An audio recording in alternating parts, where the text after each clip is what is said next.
For a three-day waiting game, we got to speak with the man, one-on-one, his Arabic translated, in his massive library thronging with touchy security guards and local TV crews at his military compound, the one bombed by the Americans back in 1986. So thank you very much for giving us this interview, because you're a very busy man. Could you help me? What is the correct way for me to address you? Should I call you leader or brother leader? What is the most appropriate way? As you like, Alfred. When I told people that I was going to be able to interview you, they were intrigued. They are fascinated by yourself, because you appear to have changed recently from the sort of person they were used to reading about and seeing on television to a different kind of Muammar Gaddafi. Why do we think that you have changed? العالم هو اللي تغير. But is there anything in particular that prompted you to go from a person who was at one point regarded as a dangerous person? طبعا أنا قايم بثورة عندها طروحات عالمية وساهمت في حركات التحرير مساهمة فعالة، والدول المستعمرة لا تريد هذا طبعا، عشان كذا صوروني بهذه الصورة. أنا يعني مبادئي ما تغيرتش عنها. So when many people throughout the Western world in particular regarded you as a sponsor of terrorism, is that no longer the case? طبعا الغرب يعتبر حركات التحرير حركات إرهاب، عشان كذا بيتهموني بإني أيد الإرهاب لأني أنا بنأيد حركة التحرر. What about Al-Qaeda and Osama bin Laden? Because you have spoken out very firmly against Osama bin Laden. In fact, you were the first leader to call for his arrest. لا يعني هذه جماعة إرهابية، يعني إحنا نتفق مع الإطلاق. What's the difference between a terrorist group and the liberation movement in your eyes? والله المناضل اللي عند أرض محتلة يريد يحررها، أما الإرهابي الذي يريد أن يقتل الناس وأحيانا ما يكونش عنده برنامج، عنده خطة. So what about Al-Qaeda? أعتقد الأسلوب الذي اتخذه هؤلاء الناس هو يعني زوبعة في فنجان، ما عندهاش مبررات البقاء يعني. So was September the 11th a storm in a teacup? طبعا هي إحدى العمليات الإرهابية يعني. Do you have any idea of what should be done to combat terrorist groups like Al-Qaeda? هو لازم نرد عليهم بالحجج اللي هم يتعللوا بها. هم مثلا يتهموا أمريكا بالاعتداء على العالم الإسلامي والهيمنة على العالم الإسلامي والتدخل في شؤونه وقهره، وأن هي بتأيد ذبح الشعب الفلسطيني وتشريده وعدم عودته لأرضه، وزاد أيدهم في حجتهم هذه ما حصل في العراق وفي غزة Can we go back to whether or not you have changed? Because the impression the world has is that you have softened. You are more capable of living peacefully with the rest of the Western world, for instance. أنا بقول يعني أنا كنت شديد ضد الاستعمار اللي كان يحتل أفريقيا ويحتل أجزاء كبيرة كنا نخوض كفاح مسلح، وبالتالي لازم يكون الواحد قوي فعلا في هذا لكن الآن ما عاد في حد يطلب منك سلاح، الآن يطلب منك مساعدات اقتصادية، وبالتالي تغير. Some of the reasons people think that you have softened your position and that you're no longer as dangerous as people used to say you were is because you have said you have no nuclear program, no weapons of mass destruction, yes, and that you believe that people like bin Laden are not the right kind of people to represent Islam. طبعا يعني زي البرنامج النووي هذا يعني خضع لمراجعة جادة منا، لأن احنا بديناه من بعد قيام الثورة والعالم تغير You did have a weapons of mass destruction program. طبعا كان فيه، ولكن راجعنا ان هذا غير مجدي، وعدد من يعني كل الدول كانت تتباهى بان هي في هذا الطريق. So you're no longer fashionable. طبعا يعني احنا الان ما فيش. Some cynical commentators have said that One of the reasons that you got rid of your weapons of mass destruction program is because you feared the same fate as Saddam Hussein in Iraq. لا احنا يعني بدأنا في هذا البرنامج في التخلي عن هذا البرنامج والمفاوضات مع الدول الكبرى بدأت قبل العراق. Could we talk about Lockerbie? Because in the Western world, if the word Lockerbie is mentioned, the name Gaddafi is mentioned. When you hear the word Lockerbie, what do you think? طبعا هذا الحقيقة يعني ما حد يقبل العمل ضد الأهداف المدنية وإسقاط الطائرات المدنية، وما أعتقد أن فيه دولة بتكون مسؤولة عن عمل زي هذا أو تقرر عمل زي هذا. So you could look the world in the face and say quite honestly that you did not order the Lockerbie attack. بكل صراحة أنك لست مسؤول على لوكربي أو الليبة غير مسؤول. طبعا يعني مش ممكن أي دولة تقوم بعمل مثله. Do you think that the man accused actually was responsible for that bombing of that plane that killed 270 people, and he was a Libyan intelligence officer? هو ليس ضابط مخابرات،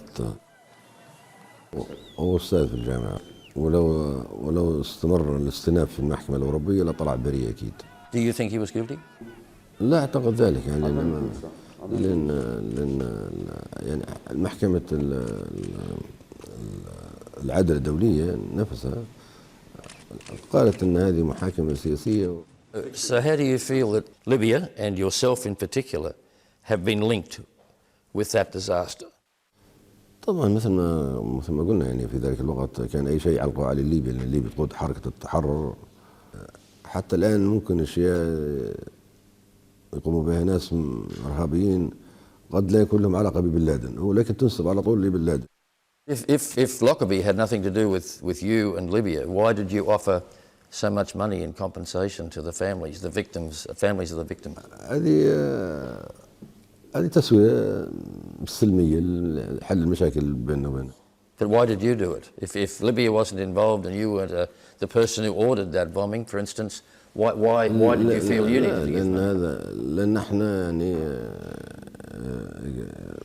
في النهاية قبلنا بالحكم الذي صدر رغم أنه حكم غير قانوني، حكم سياسي. So what do you say as a man, as a human being and as a father, and later you suffered, your own family suffered when the retaliatory attacks occurred in Libya over that other bombing. What do you say to the families of the people who think that you were responsible? لا احنا عبرنا عن هذا يعني مرارا، يعني هذه مأساة، يعني شيء شنيع جدا يعني. من يؤيد عمل زي هذا لا يمكن، الذي كان واحد مجنون واحد إرهابي، مأساة حقيقية يعني. Tell me about Israel time. We talked about your plan for Israel and Palestine. هذا اقتراح مني أنا لنأخذ It's a proposal from me. نأخذ نصف الكلمة هذه. The reality is that it's not going to be as easy as you made it sound to get the Israelis and the Palestinians to stop killing each other the way they are. إذا أرادوا إنهاء العنف وإنهاء الحرب بينهم، وإذا أرادوا أن يعيشوا اليهود في سلام والفلسطينيين في سلام، Jews and Palestinians، لابد أن يأخذ بهذا الحل. دولة واحدة ديمقراطية منزوعة أسلحة الدمار الشامل مع عودة اللاجئين الفلسطينيين. Do you seriously believe it would work in your lifetime? إذا هداهم الله هذا هو الحل. If they see light from Allah. I guess I'm wondering how the Jews could see light from Allah. There is a religious problem too, isn't there? A religious difficulty. إيش هي الصعوبة الدينية؟ That the Jews probably don't believe in Allah. ولو شو يأثر الحل هذا؟ هذا مش مربوط بالدين الحل، هذا مربوط بالواقع. يعني في 4 ملايين فلسطيني تم طردهم من أرضهم يجب يعودوا، والأرض تكون لهم جميعا يعني فلسطينيين وإسرائيليين. ما الفرق بين إلقاء من يقول إلقاء اليهود في البحر وإلقاء الفلسطينيين في الصحراء؟ زي بعضهم. I guess what I'm saying is that if it was just a simple matter of getting these people to think more sensibly about it, why hasn't it happened before? مو الجيل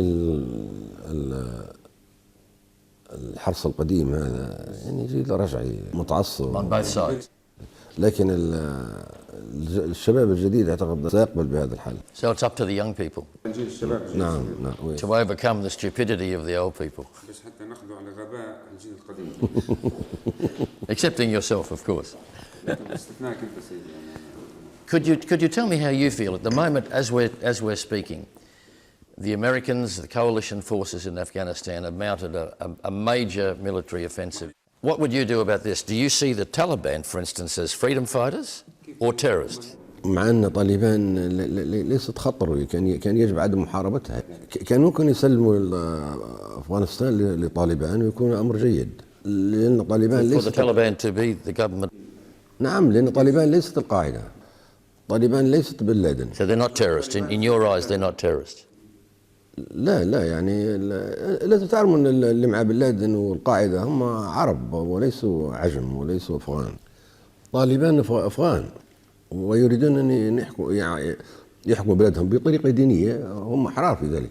زي الفاتيكان بيعملوها زي الفاتيكان. وشو يعني الخطر في هذا؟ What's the danger in that? وبعدين طالبان ما عندهاش إمكانيات باش تغزو أمريكا وتغزو أوروبا. الذي ربط طالبان طالبان أو أفغانستان بالقاعدة هم الغرب والأمريكان. العلاقة صنعوها الأمريكان والدول الحليفة لأمريكا الإسلامية في العالم الإسلامي. Do you believe America is a dangerous nation where world peace is concerned? And do you feel any better about America since Obama has been elected president? طبعا يعني أوباما حاجة استثنائية في ذلك شك، لكن أمريكا هي أمريكا. يعني أوباما يعني حده الأقصى 8 سنوات. But do you think he should stay forever? يا ريت. Why do you think he is an exception? يعني الطرح اللي يطرح فيه وبين نتيجة ثقافته، ويبدو لجنس أنه هو يعني أفريقي وأنه أسود. So you think his Kenyan descent is important? طبعا كيف، هو جذوره حتى عربية وإسلامية، بالتالي هو يعني عقلية مختلفة عن عقلية اليانكيين اللي قبل. A lot of Yankees and a lot of Americans generally would be very upset to be reminded that he has Islamic roots. ليش شوف هم عنصريين. Could you work with the man? طبعا. Do you think, could you imagine him coming to your country? مش ضروري إذا جاء شيء جيد، لكن ليس مش ضروري يعني. كمثبت. أنا لا أطلب منه هذا، لكن لو حصل شيء جيد. Could I ask you about democracy, because you use the word, but to people in the West, Libya is not democratic. They see you as an autocrat, almost an absolute monarch. I mean, how can you convince people in the West that your idea of democracy, which is very different from theirs, is still democracy? No political parties, no opposition. اي طبعا هم عندهم الاحزاب تحكم، احنا عندنا الشعب يحكم. هم يجوا يعني